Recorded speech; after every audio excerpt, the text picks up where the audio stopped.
অনেক দিন আগের কথা। রাজনগর গ্রামে এক ভয়ঙ্কর ডাইনি থাকত।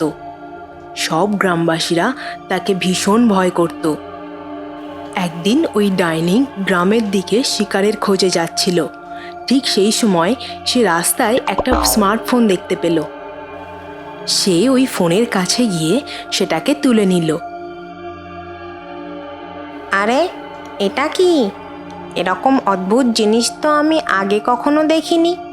তারপর ওই ডাইনি নিজের অজান্তেই ফোনের একটা সুইচ টিপে ফেলে, আর সঙ্গে সঙ্গেই ফোনের সেলফি ক্যামেরা অন হয়ে ওর ছবি উঠে যায়।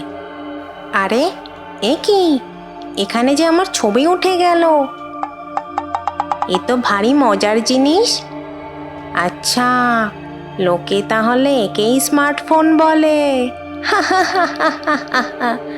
এখন আমার কাছেও আছে স্মার্টফোন।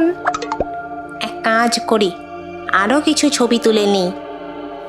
তারপর ওই ডাইনি আলাদা আলাদা পোজে ওর অনেক ছবি তুলতে লাগলো।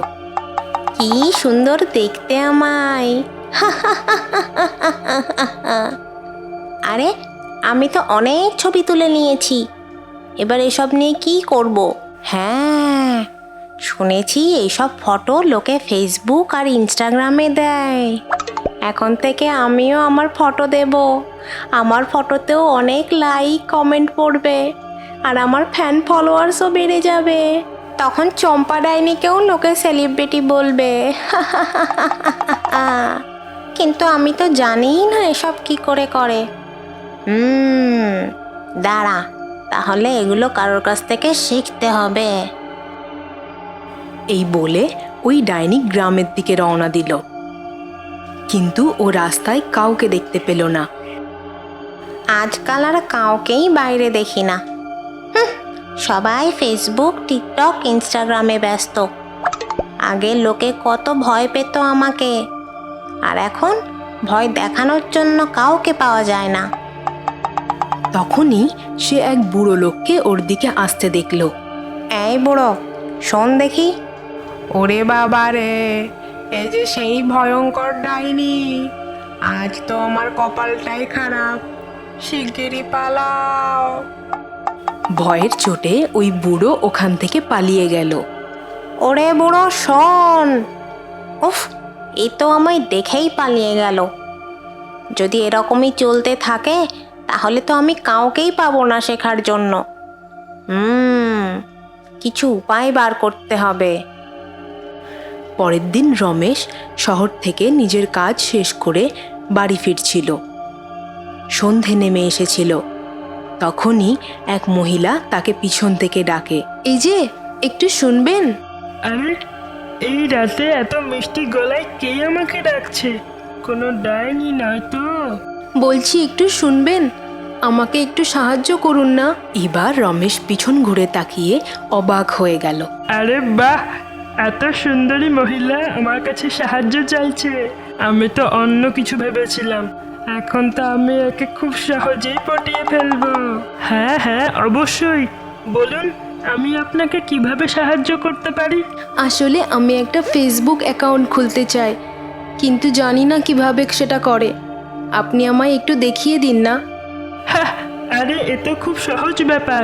তোমার জিমেল আইডি দিয়ে তোমার ফেসবুক অ্যাকাউন্ট বানাতে হবে। এই জিমেল আইডি কি জিনিস? আমার কাছে তো এরকম কিছু নেই। আরে বাহ রমেশ, এই তো সুযোগ মেয়েটার ফোন নাম্বার নেওয়ার। আরে তুমি চিন্তা করো না, ফোনটা আমায় দাও, আমি বানিয়ে দিচ্ছি।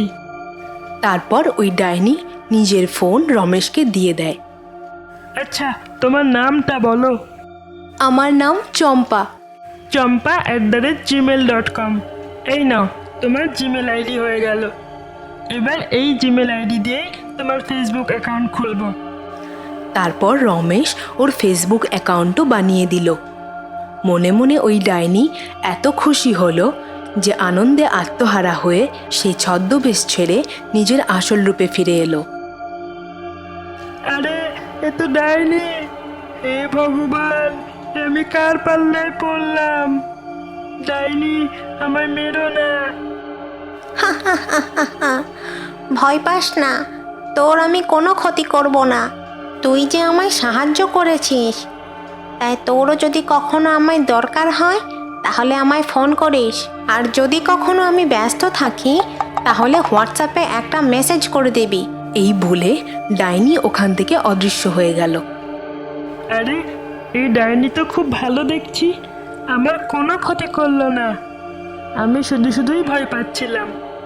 যাকগে, অনেক রাত হয়ে গেল, আমি এবার বাড়ি যাই, না হলে বউটা খুব চিন্তা করবে। এর কিছুদিন পরেই দুই ডাকাত ওই গ্রামের রাস্তা দিয়ে যাচ্ছিল। আরে সর্দারজি, দেখো এই গ্রাম কত সুন্দর। মনে হচ্ছে এখানকার লোকেদের কাছে ভালো টাকা পয়সা আছে। আমারও তাই মনে হচ্ছে। তাহলে আজ রাতেই আমরা এখানে হামলা করি। অবশ্যই, শুভ কাজে একদম দেরি নয়। যেমন কথা তেমন কাজ। ওই রাতেই ডাকাতরা গ্রামবাসীদের ওপর হামলা করলো। এই বুড়ো, তোর কাছে যা আছে সব আমাদেরকে দিয়ে দে। আরে ডাকাত ভাই, আমি তো গরিব মানুষ, তোমাকে দেওয়ার মতো এমন কি থাকতে পারে আমার ঘরে বলো? এসব নাটক বন্ধ কর। এত সুন্দর বাড়ি, এত বড় আলমারি, আর বলছিস কিছুই নেই দেওয়ার জন্য। যদি প্রাণে বাঁচতে চাস তাহলে চুপচাপ সব কিছু বের করে দে। ওগো শোনো, টাকা পয়সার থেকেও আমাদের জীবন অনেক দামি।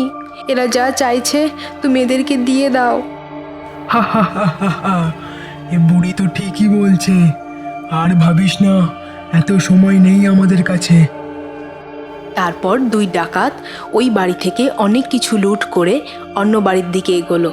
এ আমার কি সর্বনাশ হলো! আমি তো বরবাদ হয়ে গেলাম। ডাকাতরা আমার ঘর থেকে সব কিছু লুট করে নিল। ওগো, বাইরে থেকে এত চেঁচামেচির আওয়াজ আসছে কেন? দাঁড়াও, তুমিও তো ভেবো না, আমি দেখছি। যেই না রমেশ জানলা দিয়ে বাইরের দিকে তাকালো, ও ভীষণ ভয় পেয়ে গেল। ওরে বাবা রে, ডাকাতরা তো আমাদের গ্রামে হামলা করেছে, সবার ঘর থেকে লুটপাট শুরু করেছে। হে ভগবান, এ কি সর্বনেশে কাণ্ড! একটু সোনার গয়না বানিয়ে রেখেছিলাম, এখন দেখছি সেসবও ডাকাতদের হাতে চলে যাবে। ওগো, কি করব আমরা এখন? শোনো, তুমি তাড়াতাড়ি করে ঘরের সব আলো নিভিয়ে দাও, যাতে ডাকাতরা ভাবে এ বাড়িতে কেউ নেই। কে রে কালিয়া, আমাদের সব বাড়ি লুট করা হয়েছে তো? তখন কালিয়া রমেশের বাড়ির দিকে দেখিয়ে বলল, হ্যাঁ সর্দার, শুধু ওই একটা ঘরই বাকি আছে। আচ্ছা, তাহলে আর দেরি কিসের? চল, ওটাকেও লুট করে নি। এদিকে রমেশ ওর জানলা দিয়ে দেখতে পেল ওই দুই ডাকাত ওর বাড়ির দিকেই আসছে। আরে, এবার তো ওই ডাকাতগুলো আমাদের বাড়ির দিকেই আসছে। কিরে, দরজা খোল, না হলে কিন্তু ফল ভালো হবে না। ভয়ের চোটে রমেশ ঘরের ভেতর চুপচাপ দাঁড়িয়ে থাকে। আর ঠিক তখনই কালিয়া জানলার পাশে এসে দাঁড়ায়। আরে সর্দারজি, এরা সব ঘরের ভেতর লুকিয়ে বসে আছে। দরজা খোল, না হলে কিন্তু আমি ভেঙে ফেলবো। আর তারপর তোর এমন অবস্থা করব যা তুই স্বপ্নেও ভাবতে পারবি না। ডাকাতজি, আমাদের কাছে কিছুই নেই। দেখ কালিয়া, আবার একটা নাটক। আরে সর্দারজি, চলো দরজা ভেঙে ফেলি। শেষবারের মতো বলছি, ভালো চাস তো দরজা খোল, না হলে কিন্তু প্রাণে বাঁচবি না। এখন আমি কি করি? রমেশের খুব ভয় করতে শুরু করলো। ঠিক তখনই ওর ওই ডাইনির কথা মনে পড়ল। আরে হ্যাঁ, ওই ডাইনি তো আমায় বলেছিল যে আমার প্রয়োজনে ও আমাকে সাহায্য করবে। তারপর রমেশ ওই ডাইনিকে ফোন করলো। ওদিকে ডাইনিও ফোন তুললো। হ্যালো চম্পা ডাইনি, আমি রমেশ বলছি, আমায় বাঁচাও। কোন রমেশ তুই? আরে, এত তাড়াতাড়ি আমায় ভুলে গেলে? এই তো কয়েকদিন আগেই তোমায় আমি ফেসবুক অ্যাকাউন্ট বানিয়ে দিলাম। আচ্ছা তুই বল, কি হয়েছে? ডাইনি বোন, কি আর বলি তোমায়, দুই ডাকাত আমাদের গ্রামে হামলা করেছে, সব গ্রামবাসীদের কাছ থেকে লুটপাট করে এখন আমার দরজার সামনে এসে দাঁড়িয়েছে। তুমি শিগগিরই এসো, না হলে ওরা আমায় মেরে ফেলবে। ঠিক আছে, তুই ভয় পাস না, আমি এক্ষুনি আসছি। রমেশ দরজা না খোলায় ওই ডাকাতরা সেটাকে ভাঙার চেষ্টা করছিল। এই ডাকাত সর্দার, যদি নিজের ভালো চাও তাহলে এক্ষুনি এখান থেকে পালাও, না হলে কিন্তু আমার বন্ধু চম্পা ডাইনি তোমায় ছাড়বে না।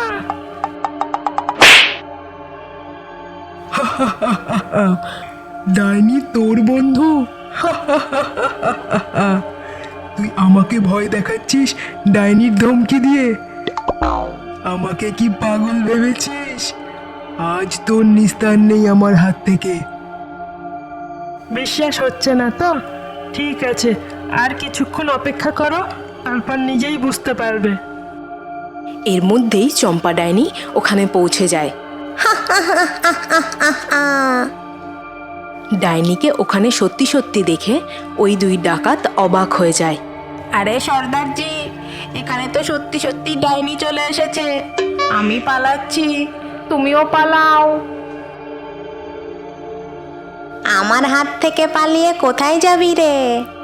তোদের এত বড় সাহস, তুই আমার বন্ধুকে ধমকি দিচ্ছিস? আজই তোর জীবনের শেষ দিন। এই বলে ডাইনি ওই ডাকাতের গলা টিপে ধরল। ডাইনি, আমায় ক্ষমা করে দাও, আমি ওর কথা না শুনে বড্ড ভুল করে ফেলেছি। এই ভুলের শাস্তি তো তোকে পেতেই হবে, যাতে তুই আর কাউকে ভয় দেখাতে না পারিস। অনেক দিন পর জ্যান্ত মানুষ খাবো, খুব মজা হবে। তখনই রমেশ বাইরে বেরিয়ে এলো। এইসব দেখে কিছু গ্রামবাসীও সেখানে জড়ো হলো।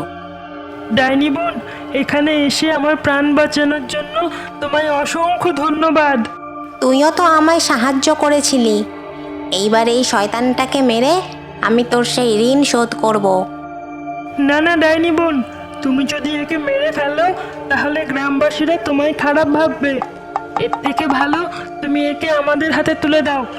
সকাল হলেই আমরা একে পুলিশকে ধরিয়ে দেব, ওটাই ওর উপযুক্ত শাস্তি। এটাই যদি তোর ইচ্ছে হয়, ঠিক আছে, একে আমি গ্রামবাসীদের হাতেই তুলে দিলাম। ওই ঘটনার পর থেকে চম্পা ডাইনি সমস্ত গ্রামবাসীর বন্ধু হয়ে উঠল।